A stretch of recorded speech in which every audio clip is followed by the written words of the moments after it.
Hello, നമ്മളെ പുതിയൊരു വീഡിയോയിലേക്ക് എല്ലാവർക്കും സ്വാഗതം. ഇത് ഞായറാഴ്ചത്തെ ഒരു വീഡിയോ ആണ് കേട്ടോ. അപ്പോൾ രാവിലത്തെ അടുക്കളയത്തെ പണികളൊക്കെ ഒരുങ്ങിയിട്ട് ഞാൻ മുറ്റടിച്ച് വരുന്നുണ്ട്. അപ്പോഴാണ് അമ്മ വരുന്നത്. നമുക്ക് പൈപ്പിൽ വെള്ളം വന്നിട്ടുണ്ടോ നോക്കാൻ. നമുക്കിവിടെ 1.5 അടയ്ക്ക് പൈപ്പിൽ വെള്ളം വരാറുള്ളൂ. അപ്പോൾ അത് വന്നിട്ടുണ്ടോ നോക്കുകയാണ് അമ്മ. അപ്പോൾ ഇന്ന് രാവിലെ ചായക്ക് ചപ്പാത്തി ആയിരുന്നു. 2 ദിവസം അടുപ്പിച്ചിട്ട് ചപ്പാത്തി ആയതുകൊണ്ട് കഴിക്കാനൊരു മൂഡുണ്ടായിരുന്നില്ല കേട്ടോ. അപ്പോൾ അതുകൊണ്ട് രാവിലെ ചോറും മീൻകറിയും അച്ചാറും ഉപ്പേരിയൊക്കെ കൂട്ടിയിട്ട് ചോറാണ് കഴിച്ചിട്ടുണ്ടായിരുന്നത്. നമുക്ക് ഇന്നൊരു കുടിരിക്കലുണ്ട് കേട്ടോ ഇവിടെ. അപ്പോൾ അതിന് പോകാൻ വേണ്ടിയിട്ട് റെഡി ആയിട്ട് നിൽക്കുകയാണ് കേട്ടോ. കുടിരിക്കൽ പറഞ്ഞു കഴിഞ്ഞാൽ ഹൗസ് വാമിങ് എന്ന് പറയില്ല ആ സംഭവം.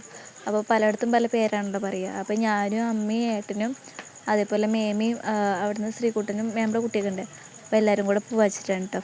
അപ്പോൾ ഒന്ന് ഞങ്ങളെല്ലാവരും സാരിയാണ് എടുത്തിട്ടുണ്ടായിരുന്നത്. ഞാൻ കുറേ അമ്പാടീനെ പ്രസവിച്ചിട്ട് ഇപ്പോൾ രണ്ടാമത്തെ മൂന്നാമത്തെ തവണയായിട്ടാണ് ഇപ്പോൾ സാരി എടുക്കുന്നത്. അവിടെ എടുക്കാറുണ്ട്, സാരി അങ്ങനെ എടുക്കാറില്ല. അപ്പോൾ ഒന്ന് സാരി എടുത്തു കിട്ടും. അപ്പോൾ ഇതാണ് വീട്. ഞങ്ങളിവിടെ അമ്മേനെയൊക്കെ കാത്തിക്കണം. അമ്മ അവിടെ വേറെ ആരൊക്കെ കാത്തു നിൽക്കുന്നുണ്ട്. അപ്പോൾ അവർ വന്നിട്ട് വേണം അകത്തേക്ക് കയറാൻ വെച്ചിട്ടാണ്. അപ്പോൾ അതൊക്കെ കഴിഞ്ഞ് വന്ന് നല്ലൊരു ഉറക്കം ഉച്ചയ്ക്ക് ഉറങ്ങി വൈകുന്നേരം നേരെ എൻ്റെ വീട്ടിലേക്കാണ് പോണത്. കാരണം ഏട്ടൻ്റെ കാല് ഉളുക്കുണ്ടെന്ന് പറഞ്ഞിട്ടുണ്ടായിരുന്നല്ലോ. അപ്പോൾ അതൊന്ന് ഒഴിക്കണം. നമ്മളവിടെ ഒരു ചേച്ചിയുണ്ട്. അപ്പോൾ അവർ ഒഴിയും. അപ്പോൾ അങ്ങോട്ടാണ് നമ്മൾ പോണത്.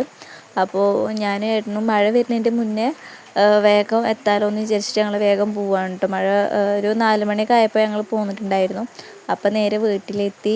പിന്നെ അമ്മയൊക്കെ പുഴയിൽ പോയിട്ടുണ്ടായിരുന്നു. അവർ വന്നിട്ട് ഞാനും അമ്മമ്മയും ഏട്ടനും കുട്ടിയും കൂടി അങ്ങോട്ട് പോയിട്ട് വീട്ടിലേക്ക് പോയി. നമ്മളെ കുടുംബമാണത്. അപ്പോൾ നേരെ ഒഴിഞ്ഞിട്ട് നമ്മൾ പിന്നെ തിരിച്ച് വീട്ടിലേക്ക് തന്നെ വന്നു കേട്ടോ. നമ്മുടെ വീട്ടിലേക്ക് പൊതുവേ ഉച്ചയും ബഹളം ആൾക്കാർ കൂടുതലാവുകൊണ്ട് ഞങ്ങൾ വന്നു കഴിഞ്ഞാൽ ഒന്നും കൂടിയും കൂടും. അപ്പോൾ എല്ലാവരും കൂടെ വട്ടത്തിലിരുന്ന് സംസാരിക്കണം. അപ്പോൾ രാത്രിക്ക് പുട്ടും ചിക്കനും വേണം പറഞ്ഞിട്ട് അമ്മ അത് ഉണ്ടാക്കിയിട്ടുണ്ടായിരുന്നു. അപ്പോൾ ഞാൻ അതും കഴിച്ചു, ഏട്ടൻ ചോറും കൂട്ടിയിട്ട് ചിക്കനും കഴിച്ചു. അപ്പോൾ ഇന്നത്തെ വീഡിയോ ഇത്രയേ ഉള്ളൂ. വീഡിയോ കാണുന്നവരൊക്കെ സപ്പോർട്ട് ചെയ്ത് സബ്സ്ക്രൈബ് ചെയ്യണം. അപ്പോൾ ഇന്നത്തെ വീഡിയോ ഇത്രയേ ഉള്ളൂ. അടുത്ത വീഡിയോ ആയിട്ട് കാണാം കേട്ടോ. ബൈ.